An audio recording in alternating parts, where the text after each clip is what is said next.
Hi YouTube, this is Rosemary. This is going to be a coffee talk, and I have this question that came in, and I'm all natural. I didn't even go to church today. I don't feel good. My shoulder's been acting up. I have been wearing a sweater for the last 2 days because I'm like freezing so much. I'm in the kitchen because of the heat.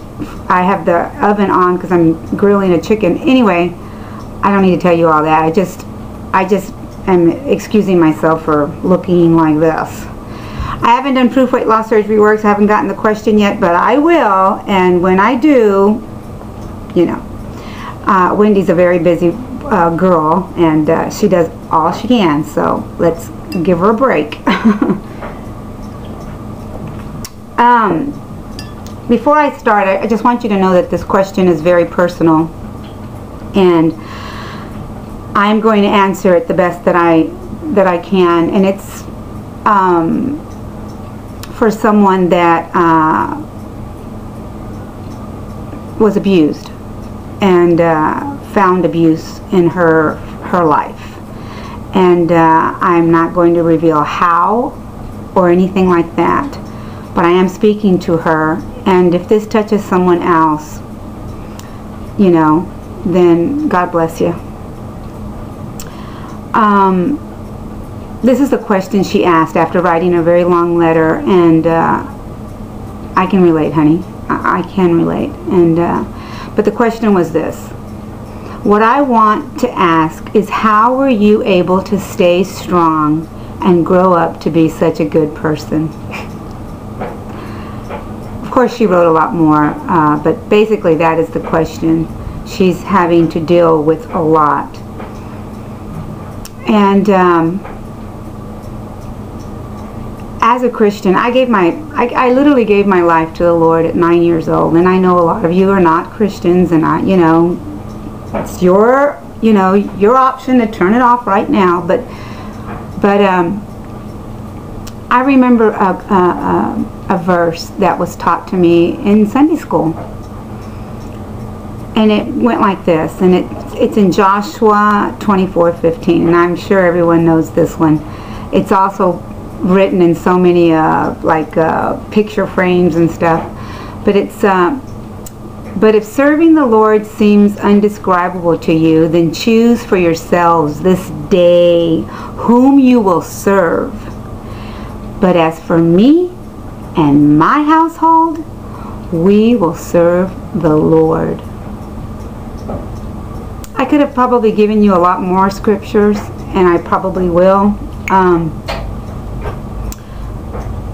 But that one, I remember as a child growing up thinking, I'm going to hold on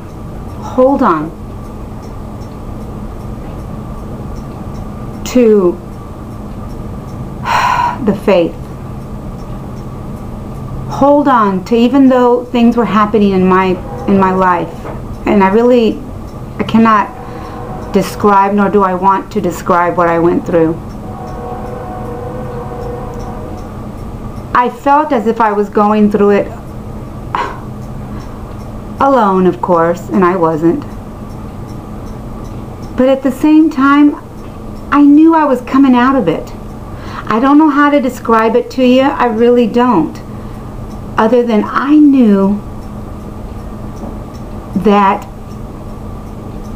I was going to be okay. And you know, when I get these questions, and this is not the first question, this is not something, because I think that there's so many of us that have been abused, that were big at one time, or you know, that as we're losing our weight, we can recall an abusive situation. A lot of us have gone through that. That's why I always say, I know that I'm not the only one. I can relate to so many of you. Now, my mother didn't know about the abuse. I never told her about the abuse, and that's why we need to educate these children now and say, speak up, tell mommy, tell daddy, you know. But as I was growing up, I kept thinking, I can't hurt my mom because I saw my mom struggle so much in her life. Our father died when we were 4 and a half, and I don't know why I thought I had to be brave. I don't know why. But what got me through it was being able to trust in someone other than my mother. It was a being that I didn't see, and I know it's hard for some people to understand that. It was something that I had to hold on to. And I held on tight to a faith. Because see, faith is something that I believed. You know, the Bible says that faith is you go without even seeing it. You don't see, you just believe. And I believed that even though I was in a dark place, I could somehow see the light at the end of the tunnel. I don't know how I did that.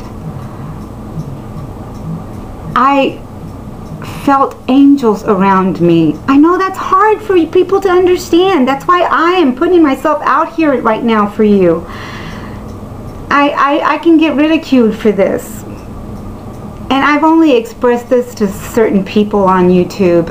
When we went to Las Vegas, I spoke a little bit about what I felt, but I did. I felt angels surround me sometimes, taking care of me day to day. You know, my mother was a busy woman. She worked all the time. She didn't know what was going on. And I had to forgive her for bringing those men into our lives. And I think that's what's going to happen with your situation, sweetheart. Forgiveness will come. But in your case, you have got to forgive yourself first before anything else. I know people on here don't understand what I'm talking about because I'm not going to reveal exactly what the letter said, because I don't think it's necessary, because I'm speaking to one person that has asked me. And I am putting myself out here. But of course, I'm doing it in love. I'm sharing my personal life, and I'm okay with it. One day you will have to share with your daughter and explain, and maybe you have already, but you've got to come together and believe and have faith that your life is going to be better and that there is light at the end of the tunnel. There's only darkness if you don't believe that the light can come on. I believe that if I pull this string, I'm going to turn off the light. I also believe that if I pull the string, the light's going to come on. I don't know if I've made any sense, sweetheart. But Isaiah 60:20 says, "Darkness as black as night covers all the nations of the earth, but the glory of the Lord rises and appears over you."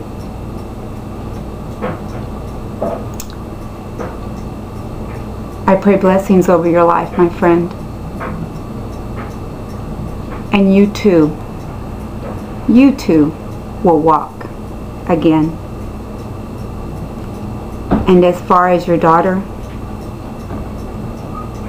she's got you.